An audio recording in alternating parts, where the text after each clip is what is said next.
ఆదికాండము 6వ అధ్యాయము. మానవ దుష్టత్వం. మనుషులు భూమి మీద విస్తరించడం మొదలుపెట్టారు. వాళ్లకు కూతుళ్ళు పుట్టినప్పుడు దైవ కుమారులు మనుషుల కూతుళ్ళు అందంగా ఉండటం చూసి వాళ్ళల్లో తమకు నచ్చిన స్త్రీలను పెళ్లి చేసుకున్నారు. యెహోవా, జీవమిచ్చే నా ఊపిరి మనుషుల్లో ఎల్లకాలం ఉండదు, ఎందుకంటే వారు బలహీనమైన రక్తమాంసాలు గలవారు.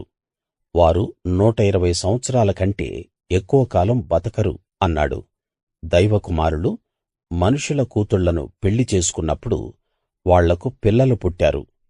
వీరు ఆ రోజుల్లో, ఆ తర్వాత కూడా భూమి మీద ఉన్న దీర్ఘదేహులు. ఈ మహాకాయులు గొప్ప శూరులు. పూర్వకాలంలో పేరు ప్రఖ్యాతులు గలవారు వీరే.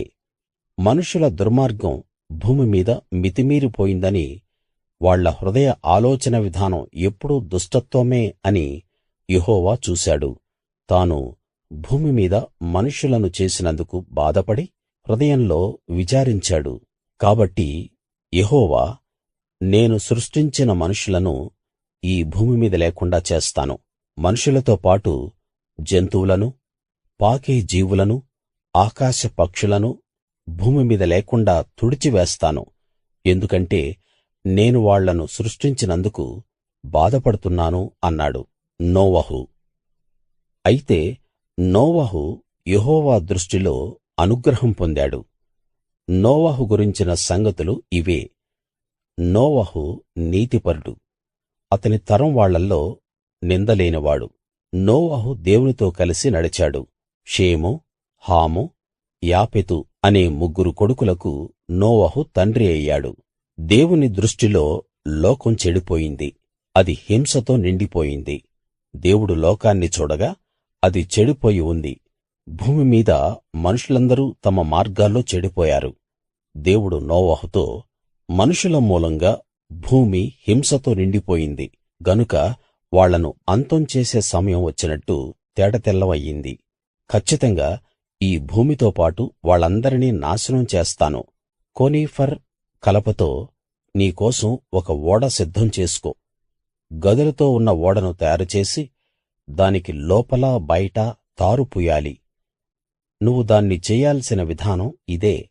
ఆ ఓడ 300 మూరల పొడవు, 50 మూరల వెడల్పు, 30 మూరల ఎత్తు ఉండాలి. ఆ ఓడకు కిటికీ చేసి పైనుంచి కిందికి 1 మూర దూరంలో దాన్ని బిగించాలి.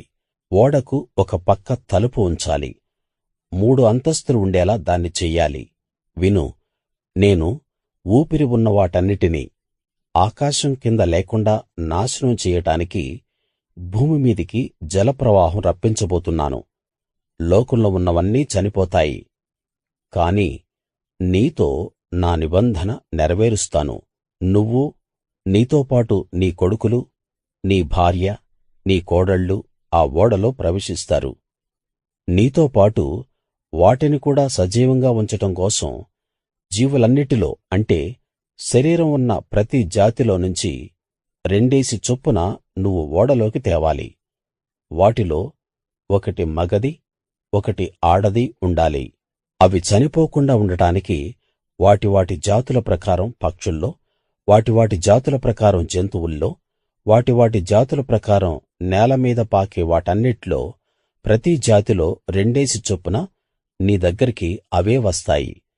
తినడానికి కావలసిన అన్ని రకాల ఆహార పదార్థాలు సమకూర్చుకుని నీ దగ్గర ఉంచుకోవాలి. అవి నీకు, వాటికి ఆహారం అవుతాయి అని చెప్పాడు.